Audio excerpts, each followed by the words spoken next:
Puro leg eh. Diyan, hawakan mo muna.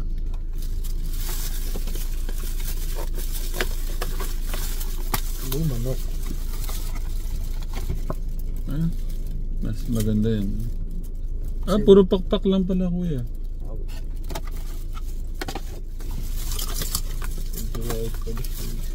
Kuya, Hindi. kamay ka na lang? Hindi, may technique ko yan. Paano? Ipakita natin yung technique po niya.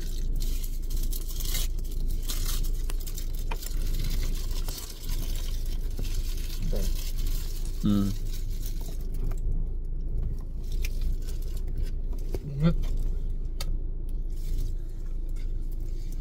Hindi ka na magkukutsara talaga. Hmm. Hindi na. Aga na time na magpatsa. Magpatsa tayo doon. Stroll. Stroll. Kung mag-stroll ka, sino yung gusto mong kasama? Family ba? Okay. Paano si Crush?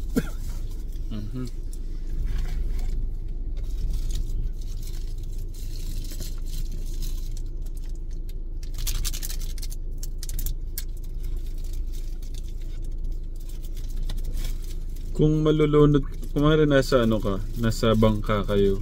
Tayo, tsaka nung crush mo. Malulunod na kaming dalawa. Sino sasagipin mo?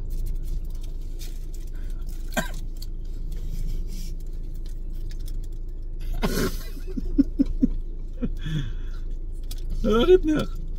Oh, Sabi ko, parang wala ka narinig. kumusta la vida po ako? Kung nasa bangka lang tayo, nakasakay nakita mo kaming dalawa ng crush mo. Kumusta la vida po ako? Isa. Kung isa lang ang pwede mong sagipin, sinong sasagipin mo? Kasi mas salbabida po akong isa. Wala.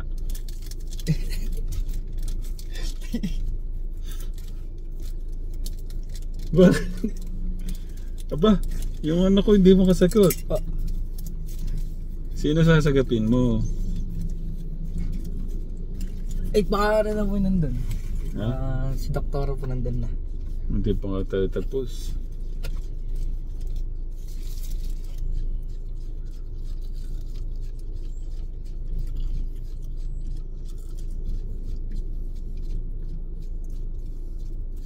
Hindi ka makasagot.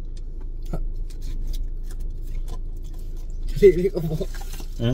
Kalili ko po.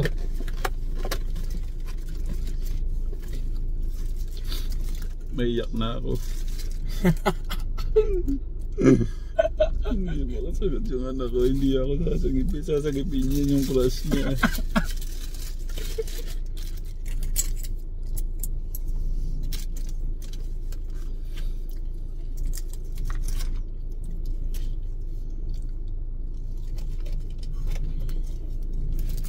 Ba? Parang hindi yata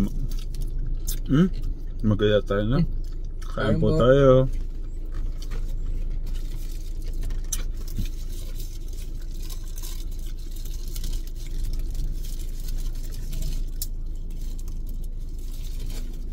Kung magra-round trip ka, tayo lang tao dito sa buong mundo. Yung crush mo at saka ako, saka ikaw. Sinong sasama mo? Isa lang ang lang ang sasakyan mo, isa lang ang pwedeng iangkas. Kasi pag sinakay mo kaming tatlo, hindi na pwedeng gumana. Kaya na lang po dala mag-round trip. Ako na lang po maiwan. Mga safe ang sagot ah.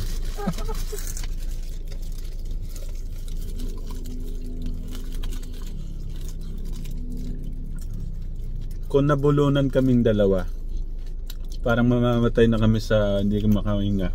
Sino unahin mo? Dalawa po. Dalawa po ang mic ko eh. Hindi, gaganin mo yan. Di ba Parang isang minuto na lang patay na kami. Di ba ako marunong eh.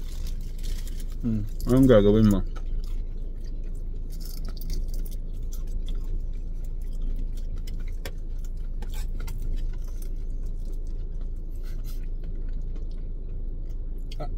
Anong gagawin mo?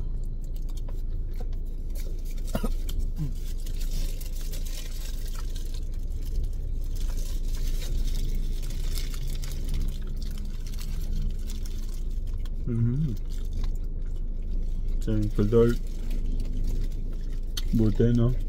Tayo nakakakain ng ganito, anak, no?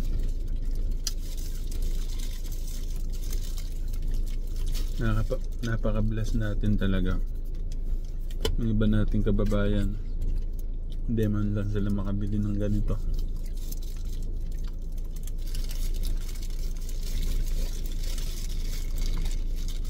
Naalala ko tuloy yung isang pastor na na nasa ibang bansa siya. May pinakain siya. Kumakain daw sila. Bigla daw siya nahinto. Naalala niya daw yung pamilya niya sa probinsya. Ay sa Pampanga. Ay sa Pilipinas. Ba't ka nahinto? Sabi niya ganyan. Naalala ko po yung mga pamilya ko sa Pilipinas. Tayo kumakain ng masarap. Sila po hindi. Baka daw nagugutom. Tigilan mo yung pagkain mo. Ipadala mo doon. Sabi niya ganun. Natawa naman ako.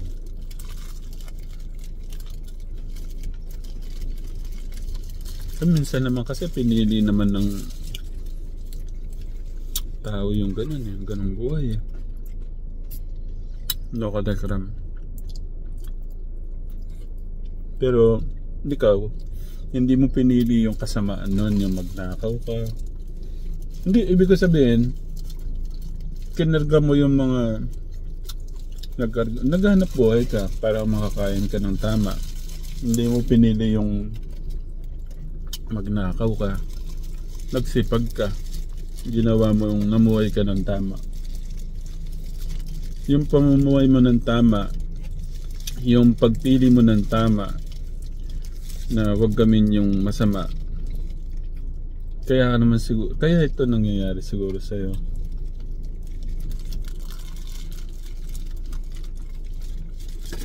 Pero ako, thank you ako doon kay God sa pagkakataon naman na binigay sa akin na mahalin ka.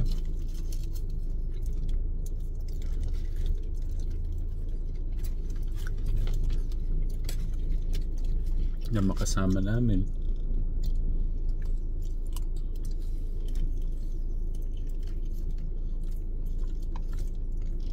Na iparamdam mo yung pagmamahal sa amin. Na pagmamahal mo. Yung may paramdam namin naman yung pagmamahal namin sa'yo. Hindi lang kami naging pamilya mo, buong mundo. Grabe ka. Sabi nga one in a million yung ganong mga gaya mo. Actually, di na 1 in a million dito sa Pilipinas. Siguro ikaw lang yung ganyan. Pinagpala. Naalala ko si tita Tita yung sa Japan yung nagmamahal sa'yo na. Tita Mamsi mo rin po. Tita Mamsi. Batang pinagpala siya kuya.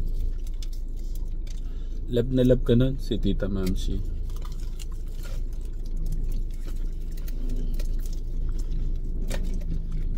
Isa yun sa isa yun sa mga love ka talaga.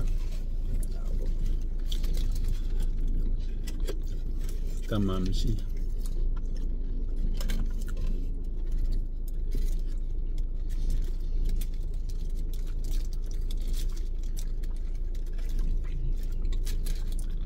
Yung pagmamahal kasi nila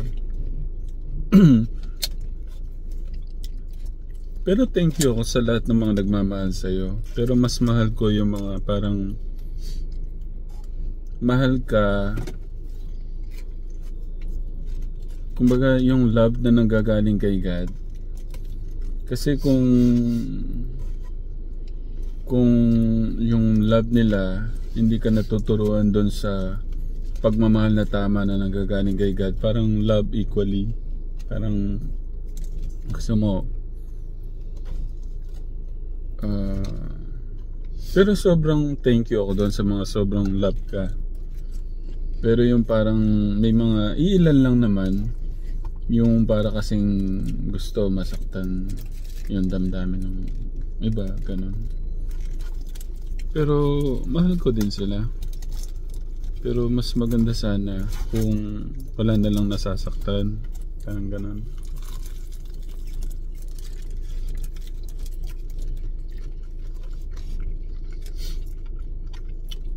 Ako, Tekram. Kasi pag nagkaroon ka ng pamilya, kumare, nagkaroon siya ng pamilya, darating yung panahon. Binigyan siya ng pagkakataon ni God na magbigay ng magandang bukas naman ng ibang mga bata. Pwede bang gawin niya na yung isa lang yung special tapos yung iba hindi special? Hindi niya pwedeng gawin yun kasi ayon ng ating Diyos yun.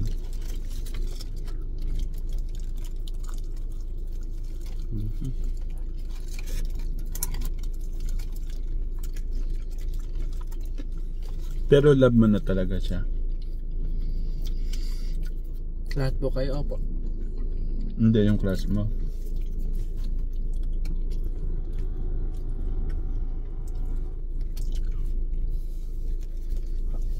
Gano'n mo na siya kalab?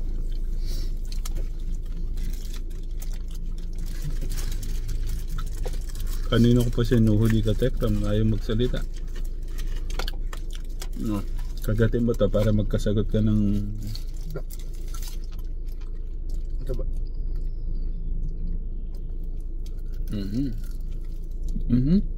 Huwag mo kainin yung balat. Kinain yung balat, mataas na nga yung cholesterol mo. Wow. Nasaan na lang? Ano?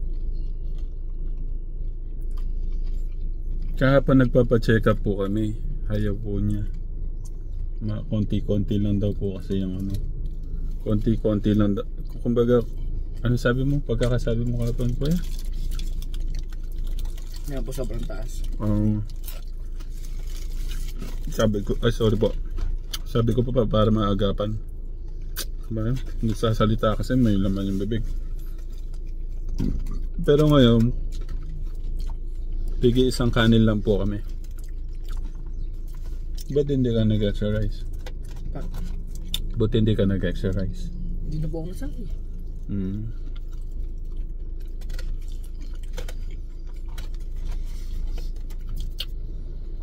Dalawa po sa bata eh.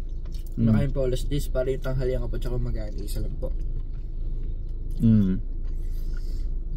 Pero kuya, dapat yung gabi wag mo nang ikain. Yung bumaan po. Ito yung gabi. Ito yung naman ginagawa. Unang 2 beses ko pong ginawa sa po ng tiyan ko. Nubig ko lang po. Ay ngayon pa medyo sanay na po.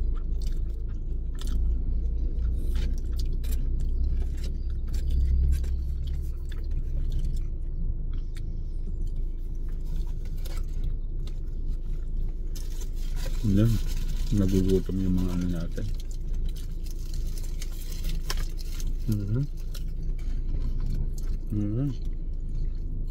Sarap.